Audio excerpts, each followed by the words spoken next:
Study IQ IAS, अब तैयारी हुई अफोर्डेबल। नमस्कार दोस्तों, जैसा कि आपको पता होगा इस संडे को मतलब कि 28 मई को नए पार्लियामेंट बिल्डिंग का इनॉग्रेशन होना है, लेकिन इसको लेकर एक बड़ी कंट्रोवर्सी हो गई। यहां पर आप देख सकते हो राहुल गांधी जी का ट्वीट है, राष्ट्रपति से संसद का उद्घाटन न करवाना और न ही उन्हें समारोह में बुलाना यह देश के सर्वोच्च संवैधानिक पद का अपमान है। तो बेसिकली जो अपोजिशन पार्टीज हैं उनका इल्जाम यह है कि जो नए पार्लियामेंट की बिल्डिंग का इनॉग्रेशन है 28 मई को, यह राष्ट्रपति जी से कराना चाहिए था, ना कि प्रधानमंत्री खुद इसको करें। और इसीलिए आप देख सकते हो आज एक बड़ा फैसला लिया गया है, क्योंकि आप सोच के देखिए पार्लियामेंट की बिल्डिंग का इनॉग्रेशन मतलब कि आजादी के बाद पहली बार एक नई पार्लियामेंट की बिल्डिंग बन रही है, और जाहिर सी बात है कि इसमें सभी पॉलिटिकल पार्टीज को साथ होना चाहिए था, लेकिन 19 ऑपोजिशन पार्टीज ने इसको बॉयकॉट कर दिया है। या आप देख सकते हो ये उन्होंने कहा है कि undemocratic acts not new to PM Modi. तो इसको डिटेल से जानेंगे कि एग्जैक्टली हो क्या रहा है, यहां पर कौन कौन सी पार्टीज इसमें आ रही हैं, कौन सी नहीं आएंगी, और कौन से कॉन्स्टिट्यूशन जो आर्टिकल है हमारे संविधान का उसका हवाला दिया जा रहा है, उसको लेकर भी काफी डिबेट हुआ है, वो भी मैं आपको बताऊंगा। चलिए आगे बढ़ते हैं, लेकिन उससे पहले ध्यान रखिएगा अगर आप यूपीएससी 2024 की प्रिपरेशन कर रहे हैं तो कल से ही हमारा एक नया बैच स्टार्ट हो रहा है।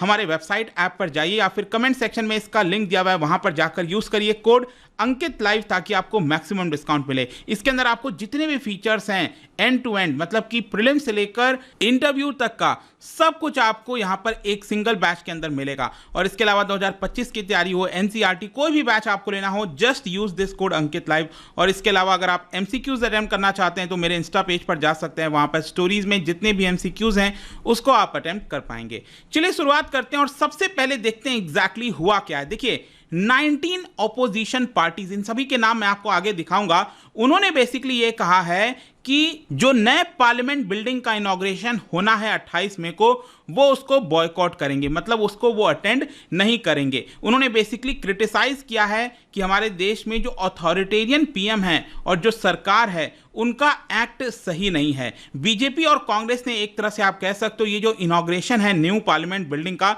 इसको लेकर काफी ज्यादा आमने सामने आ गए हैं, जिसमें आप देख सकते हो यूनियन मिनिस्टर हरदीप सिंह पुरी जी, उन्होंने एलिगेशन लगाया है कांग्रेस के ऊपर कि कांग्रेस जानबूझकर कॉन्स्टिट्यूशन को मिसकोट करने की कोशिश कर रही है और एक प्रकार से देश के प्रोग्रेस में जो नेशनल स्पिरिट और सेंस ऑफ प्राइड होना चाहिए था वो कांग्रेस पार्टी नहीं दिखा रही है, ऐसा हरदीप सिंह पुरी का कहना है। हरदीप सिंह पुरी का बेसिकली बयान तब आया जब कुछ घंटे पहले ही जो कांग्रेस पार्टी के प्रेसिडेंट हैं मल्लिकार्जुन खड़गे, इसके अलावा शशि थरूर, मनीष तिवारी, इन्होंने संविधान के कई सारे आर्टिकल्स का हवाला दिया और यह कहा कि संविधान के हिसाब से अगर हम देखें तो प्रेसिडेंट को नए पार्लियामेंट बिल्डिंग का इनॉग्रेशन करना चाहिए था, लेकिन यहां पर प्राइम मिनिस्टर खुद इसको कर रहे हैं, जो कि गलत है। हरदीप सिंह पुरी बेसिकली उन्होंने यह कहा बीजेपी की तरफ से डिफेंस करते हुए कि आपको अगर याद हो कि 1975 में अक्टूबर में जो पार्लियामेंट का एनेक्सी इनॉग्रेट किया गया था, जो एनेक्सी बेसिकली क्या था कि पार्लियामेंट में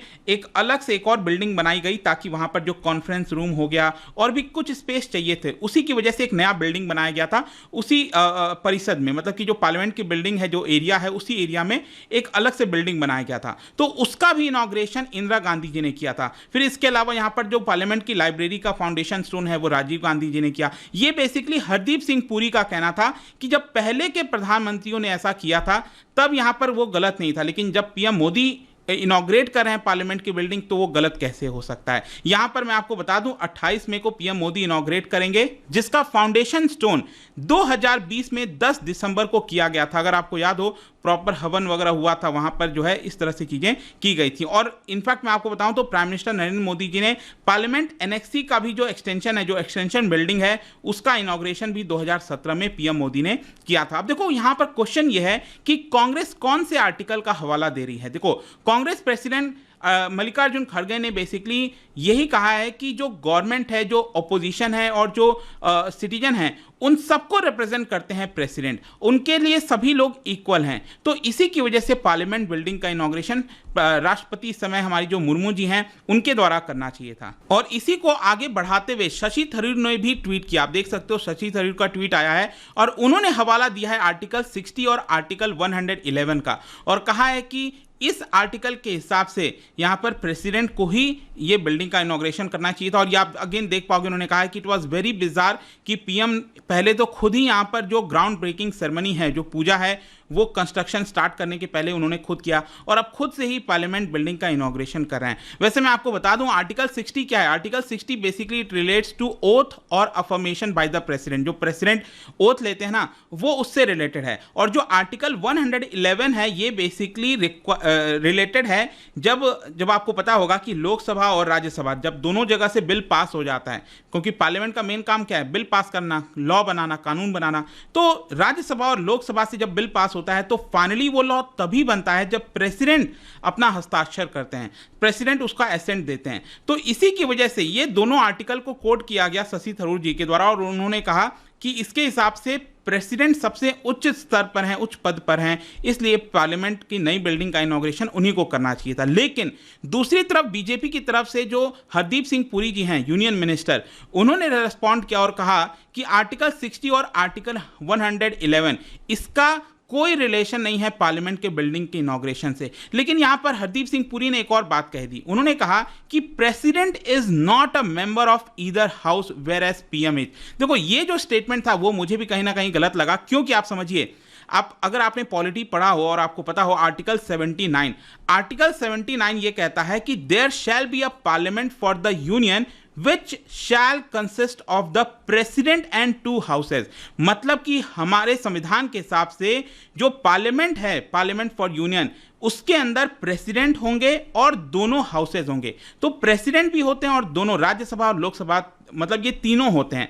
तो इसके हिसाब से अगर आप देखोगे article 79, then obviously president is part of parliament, क्योंकि आर्टिकल 79 कहता है। लेकिन हरदीप सिंह पुरी जी ने ये स्टेटमेंट दे दिया कि president is not a member of either house. देखो, एक तरह से ये बात है कि वो मेंबर अलग से कोई चुनकर नहीं आए हैं, ठीक है, लेकिन आर्टिकल 79, और इसीलिए क्या हुआ है, कांग्रेस पार्टी की तरफ से जो मनीष तिवारी जी हैं, उन्होंने आर्टिकल 79 का हवाला दिया। तो अब क्या हुआ है कि एक ज्वाइंट स्टेटमेंट आया। मतलब ये जो पूरा मामला था, जो कंट्रोवर्सी था, वो इतना ज्यादा बढ़ गया कि आप देख सकते हो कई सारे जो अपोजिशन पार्टीज हैं, उन्होंने एक स्टेटमेंट जारी कर दिया है ज्वाइंट। आज सुबह ही ये स्टेटमेंट आया, आप देख सकते हो 24 मई का ये स्टेटमेंट है।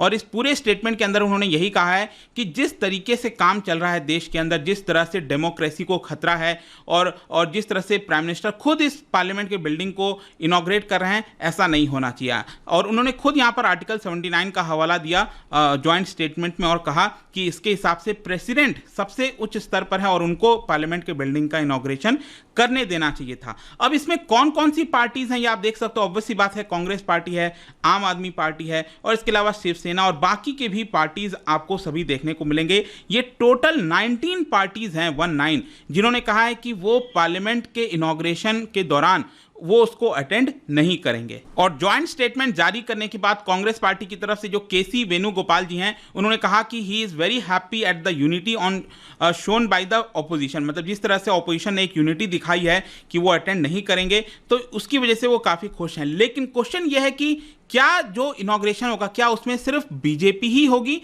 क्या दूसरे पार्टीज कोई है जो अटेंड कर रही है? जी हाँ, यहां पर आप देख सकते हो बीजेपी के साथ साथ जो एनडीए के कुछ अलायंस हैं वो भी अटेंड करेंगे। जो भी एनडीए जो नेशनल डेमोक्रेटिक अलायंस है बीजेपी, जिसमें सबसे बड़ी पार्टी है, वो यहाँ पर अटेंड करेंगे। और इसके अलावा बताया ये जा रहा है कि उड़ीसा के जो बीजू जनता दल है, उन्होंने ज्वाइंट ऑपोजिशन का स्टेटमेंट साइन नहीं किया, तो मोस्ट प्रोबेबली वो भी इस इनॉग्रेशन को अटेंड कर सकते हैं। इसके अलावा तेलंगाना की जो रूलिंग पार्टी है भारत राष्ट्रीय समिति, वो भी, क्योंकि अभी उन्होंने जस्ट यही बोला है आज कि वो अटेंड करेंगे, लेकिन एग्जैक्ट उनका डिसीजन कल आएगा। इसके अलावा आंध्र प्रदेश की जो पार्टी है जगन मोहन रेड्डी की वाईएसआरसीपी, उन्होंने कहा है कि वो इसको अटेंड करेंगे। शिरोमणि अकाली दल जो पंजाब की पार्टी है, उन्होंने कहा है कि वो ऑपोजिशन से सहमत नहीं है। आपको पता ही होगा कि एसडीए शिरोमणि अकाली दल वो बीजेपी से अलग हो गई थी, लेकिन उसके बावजूद भी उन्होंने कहा है कि हम ये इनॉग्रेशन को अटेंड करेंगे। तो देखते हैं आगे क्या होता है, लेकिन ये इशू एक काफ़ी बड़ा हो गया एंड शायद पूरा देश यही सोच रहा था कि ये जब पार्लियामेंट है, क्योंकि पूरे देशवासी को रिप्रेजेंट करता है इस पार्लियामेंट के अंदर, तो जाहिर सी बात है कि अगर सभी ऑपोजिशन पार्टी, सभी पार्टीज इसके अंदर होते ज़्यादा बेटर होता। खैर ये कंट्रोवर्सी में चला गया है पूरा, देखते हैं आगे क्या होता है। आपका क्या मानना है कि किसको इनॉग्रेट करना चाहिए, आप कमेंट सेक्शन में जरूर बता सकते हैं। और जाने से पहले एक इंटरेस्टिंग क्वेश्चन आप सभी के लिए, क्या बता सकते हो एशिया का सबसे ओल्डेस्ट रनिंग न्यूज़पेपर जो आज आज भी चल रहा है, आज भी डेली पब्लिश होता है, ये कौन से लैंग्वेज में पब्लिश होता है? इस न्यूज़पेपर का नाम है मुंबई समाचार। इसका राइट आंसर आप सबको पता है, मेरे इंस्टाग्राम पर तो मिलेगा ही, वहां पर अगर आप नहीं हो कोई बात नहीं, टेलीग्राम से भी ले सकते हैं इसका सही उत्तर। मैं कई सारे जो MCQs हैं वो यहाँ पर स्टोरीज में डालता रहता हूँ। बाकी अगर आपको PDF चाहिए तो टेलीग्राम पर आइए, अलग अलग सोशल मीडिया पर आप जुड़ पाओगे। और जैसा मैंने बताया था, UPSC की अगर आप तैयारी कर रहे हो, just use the code Ankit live to get maximum discount. And I hope कि वीडियो आपको पसंद आया होगा। मिलता हूं आपसे next time. Till then, thank you very much, see you soon. Study IQ IAS, अब तैयारी हुई अफोर्डेबल।